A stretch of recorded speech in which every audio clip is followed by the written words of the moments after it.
Good morning, CSL Delaware, and my friends on Facebook. The theme for 2023, Living Out Loud. The theme for January is Root and Reboot. The topic for today is the Eternal Song. Here is a passage from Dr. Ernest Holmes in Living the Science of Mind. The power to live is within the self, implanted by the divine.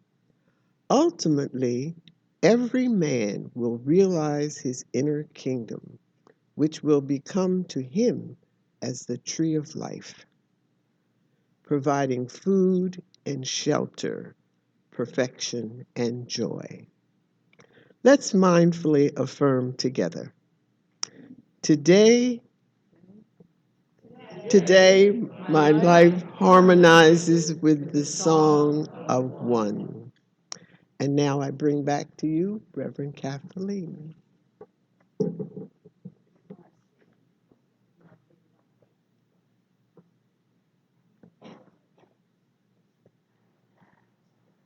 Marcy's another one that I've known since 1990. It was in my first Science of Mind class. And Reverend Linda's the other one. All right. Oh my goodness. This new year, this new opportunity to live out loud. You know, I read something from the Centers for Spiritual Living this week, and the way that they develop these themes is they gather a group of ministers, Centers for Spiritual Living ministers from different communities and practitioners together. So this very dedicated group starts 12 months ahead of time. So they started, last January, visioning for what the theme, the topics, and all of that would be for the year. And so they meet, they're visioning, and each time it refines, it gets clearer. And so this is how they came out with the Living Out Loud theme. And I love what one of the ministers, Reverend David Robinson, said about this. He said, we can know about the principles, we can timidly apply the principles. Or we can stand up, dance, play, and live out loud our principles. And that's what this year is all about, is living them out loud. Not timidly, not just knowing about them, but living them out loud. Isn't that cool? Yeah, give me those amens. I love that. Come on, let's hear an amen here. Yes. And how perfect that this is also the month in which we celebrate the life of Martin Luther King. Someone who truly is an example of living life out loud, living his principles, and also casting a vision. I have a dream. Casting a vision of a world in which people operate from a place of love and care for one another, and understand that the divinity is in each and every person that we meet. And so I thought, wow, how perfect. So I can also, I just invite you to join me in celebrating Martin Luther King and his legacy. And, if you can make it tomorrow for that celebration, that would be just lovely. But in the meantime, keep that in our hearts, that this is an example of someone who lived out loud, if you want an example of what that looks like. Following our dreams, living out loud. So January then is the call for us to root into our spiritual principles and practices of Science of Mind in order that we can reboot our lives and show up as the next new version of ourselves. Don't you love that? So our teachings, the thing I love about our teachings, and I've talked about this many times, is that they are universal in nature. They were arrived at by Dr. Ernest Holmes, and actually who was part of this vast New Thought spiritual movement across the planet that started in the mid 1800s.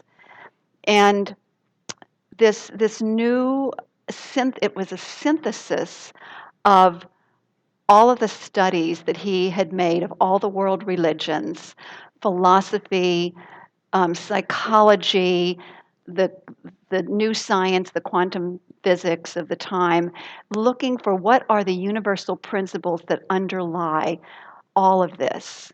And that it's very practical that we can apply to our lives and make a difference in our lives and in our in those around us, to be supportive of those around us. So the teachings begin with the idea that there is one source, one life, one presence, one power that you can call whatever you want: God, Spirit, um,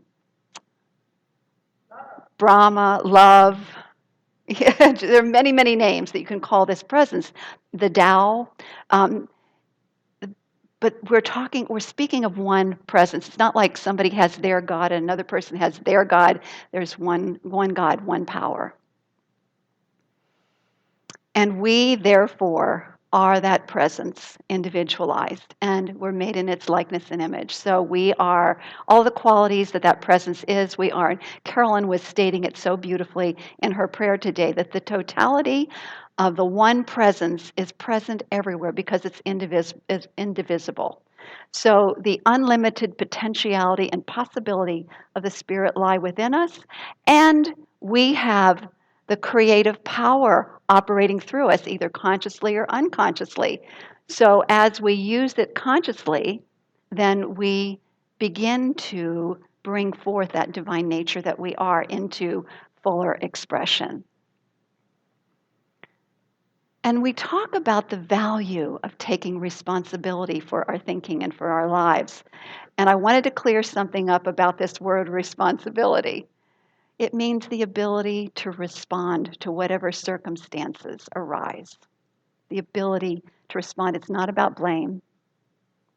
It's about being proactive and consciously proactive when different things come up in our lives. So I hope that cleared things up with that. And so it means that we respond to challenges then with wisdom, generosity, and compassion for the benefit and the enrichment of ourselves and all of humanity, all of Earth's creatures and Earth itself, actually our universe itself. So today I'd like to begin with something that I read online. And it's a story of a lone diver who placed a few boxes on a dead coral reef. And next to them, he put cameras. He's got cameras going. And so what happened then is he swam away and weeks later came back, and oh my gosh, the change that had taken place. Where once there had been almost no fish, fish were swimming. Fish were swimming, cleaning up the coral and feeding on whatever was there.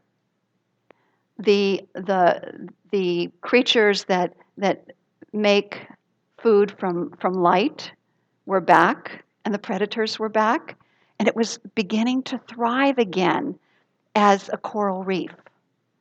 So the idea that once a coral reef has died, that's it, is not true. It's not true, and it can be revived. And so you're probably wondering, well, what was under that box? Those boxes that he placed. What they were, there was a speaker with the sounds of a healthy reef. All those bubbles and gurgles of all the fish and all the busyness going on. That's what was being played constantly, those sounds. Those sounds attracted reef fish. And the reef fish then began to attract the others, and so you can see how that all unfolded. How beautiful that is. I know this is one of many different strategies that are being used to revitalize the coral reefs. The point is, though, right strategies. And how perfect that our message today is the internal song, and it was the song of a healthy reef that revitalized the reef. Think about that. I want you to really concentrate on that as we move through what we're talking about today, because the internal song that's going on within us at any point in time can either be life-giving or life-depleting, right? Depending on what that song is. And I was thinking about how sometimes we'll have a song that we really don't want to be thinking about, going on and on in our minds. I think don't they call that a worm or something like that when that song just kind of, and you're like, oh, please. Well, limiting beliefs are like that. When we have limiting beliefs, they're like an undergirding song that's going on that's undermining us. And so the focus today then is on those particular self-limiting beliefs, because we really do need to address them. If we just ignore them and sugarcoat them, they don't just go away. But it's important to understand that sound or the song of the limiting beliefs is what we're going to be addressing today. So what do they sound like? They could be something like the song of not good enough, not smart enough, not attractive enough, not whatever it is, enough. Or it could be not worthy, or I'm too lazy. All of these different things undermine our desires, like to be an author, to get into better shape, whatever it is. Until we deal with that song of the limiting belief, we'll find ourselves going back to the same old patterns that we've been stuck in before. These old tapes come from, are in the conditioned mind until we remove them. And the conditioned mind, we've talked about this before, but I think it's good to review it. It's not something we want to blame ourselves about, because these things are picked up when we are very young and very impressionable from our culture, from the media, from misguided people that were in our lives at that time, and also from our own misinterpretations of what's happening in our lives. I remember one of the ahas that I had when I was a school counselor and working with groups of children who were children of divorce is how these children almost 100% blamed themselves for their parents splitting up. So that was an interpretation on the part of the child. And of course, that was part of my role, was to help undo that false belief. But children are young and impressionable, and my understanding is the subconscious mind is wide open when children are young, but it's really for survival purposes, to learn very quickly in order to survive. But we want to thrive. We want to thrive, not just survive. And so now that we're adults, we have the opportunity to replant or plant new seeds of truth in our consciousness to neutralize that which is not serving us. So how do we remove limiting beliefs then? I think it's very important to look at what's out picturing in our lives. What's out picturing? What is it that we get riled up about? And or what is it that's uncomfortable? And then it's an opportunity then to turn within and see what is the belief that's underpinning that, to do a little bit of journaling and discovering. I was doing that myself yesterday because I arrived with a tremendous pain in the side of my knee, like right here and up through here, and I could hardly walk. Now look at it. Okay, I did the inner work. And those who were there saw me, and I'm telling you, that was not fake. That was real, that was going on. It was very painful. But I have learned over the years that everything that shows up in my life is an opportunity for me to do some inner work. It's not about blaming myself. It's about, oh, isn't this interesting? Okay, here's an opportunity So I did my inner work and I looked at what had been going on, and I'd been doing some vacation planning for our family, and I had made up all kinds of stories in my mind about it that were causing some inner distress. And so I was able to journal about it, see what the underlying beliefs were, set some new intentions for myself, in order to what the vacation means to me. So I'm coming from a higher place, a higher vibrational place, which is love, instead of, the little fear kind of things going on.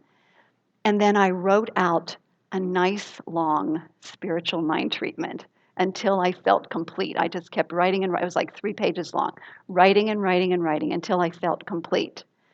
There was definitely some relief yesterday. And then, I had a good night's sleep and I woke up today and it's like, it's not even there. I can't even, there's nothing there. Yes, there's spirit is there, spirit in form. But what I mean is it's completely gone. And so again, I've had so many manifestations like that. And this is why I am so eager to share these spiritual principles and practices with all of you. Because they work, because they're rooted and based in spiritual principle and spiritual principles that are universal. And spiritual mind treatment to me is a life-giving song. It's like the song of the reef. Like the song of the reef. And it's a reminder that you and I are creative spirit. And that we have the power to change the song that's going on in our minds, in our subconscious mind. And here's some examples. When we believe that we are impoverished, that belief plays out and limits our abilities to see other possibilities. When we remind ourselves, and this is where that little green book, I don't know if there are any left over there in the or maybe they all sold out, the Abundance book by John Randolph Price, they're all sold out. Yeah. Anyway, you can still get it online. If you do John Randolph Price 40-day plan for abundance consciousness, it's all about consciousness. I guarantee that you will see a difference in the way that you look at life. And the idea is that you begin to attract thoughts. As you focus on truth of the abundance, you begin to see abundance everywhere. And you begin to continue to think that way. And then things in your life begin to change.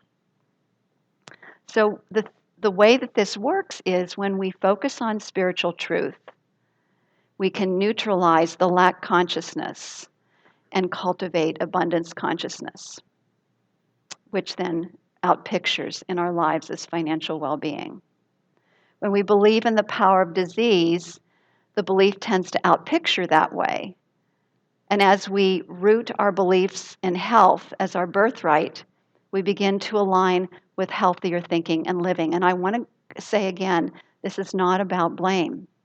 This is about empowerment, using the creative power that we are, because we can't always know where everything comes from. We're immersed in this collective sea of race consciousness, and then many, like when you hear Sarada speak. There's also many who believe that we have past lives and we bring forth the consequences of our previous lives into the present life as well, through the law of cause and effect. So again, it's not about any blame. It's not about any shame. It's about empowerment. What am I going to do in this moment to respond to what is happening?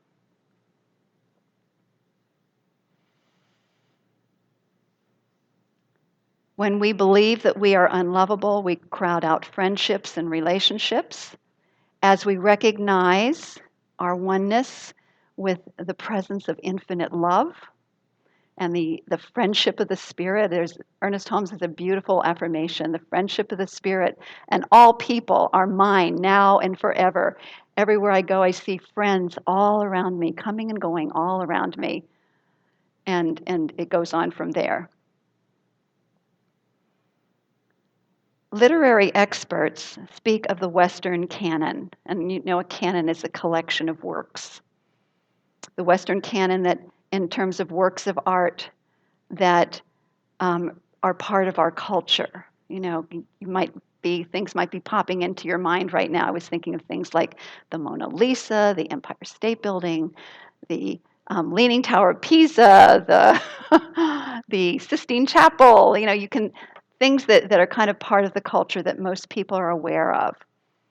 But there's also a canon or collection of beliefs that we're immersed in that are part of human culture.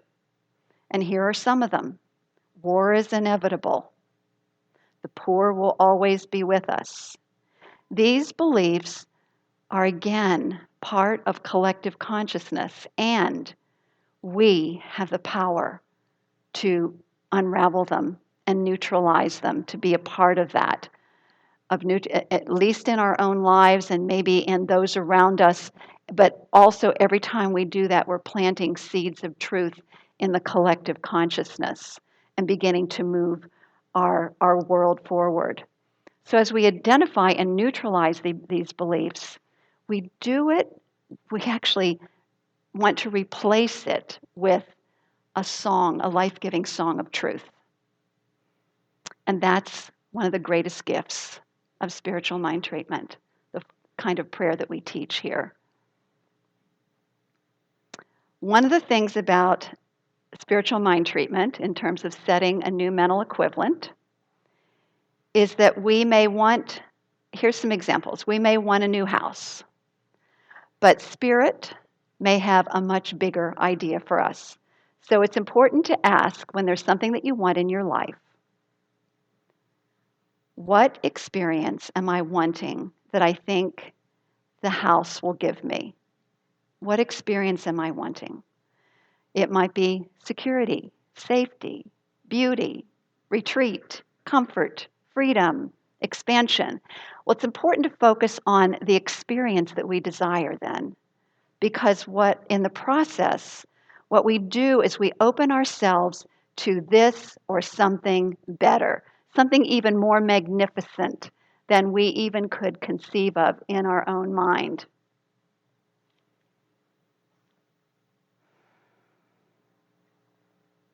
And then, here's the most important part. Once we have that new mental, what Ernest Holmes calls the new mental equivalent, the new spiritual prototype, is then it's important to give it over to the action of universal law, the universal law of spirit that is always operating. We're surrounded in this creative medium that takes the impress of our thought and acts upon it according to our faith and trust. What does faith and trust do? Think about what it does. When I have faith, I'm relaxed, the relaxation response. What happens with the relaxation response? Much more can flow through me. The energy, the creative energy of life can flow through me. What happens if I'm not trusting? I'm tense, I'm uptight, I'm not letting the creative process of the divine move through me and into expression. So trust is so important. And we can help it out by doing some deep, deep breathing and doing our other spiritual practices of meditation. And spiritual mind treatment also helps with that too, because it aligns us with the truth. And so I want to end with this, that you are never, ever alone in this community. There are people in this community who have been professionally trained to support you, licensed professional practitioners. Those licensed professional practitioners are trained, have trained their consciousness through all of our different spiritual practices and principles to see your truth and even if you can't believe it yourself, you can lean into their belief, their knowing, until you're able to do it for yourself. And there is nothing to be ashamed of having challenges in your life. I did, and I just told you all about it. Right? There's nothing to be ashamed about it. We don't want to sugarcoat it. We don't want to do spiritual bypass. It's important to acknowledge it, recognize it, and receive the support that's here for you. We are here for you. And not only that, we have some people who aren't professional practitioners who've been in the community and been in the teachings and are walking their talk, who also I know also offer support. We're here to mutually support each other. That's what community is all about. So we live in this realm of creative thought. So let's turn within and know this truth about ourselves, is that right here, right now, in this present moment,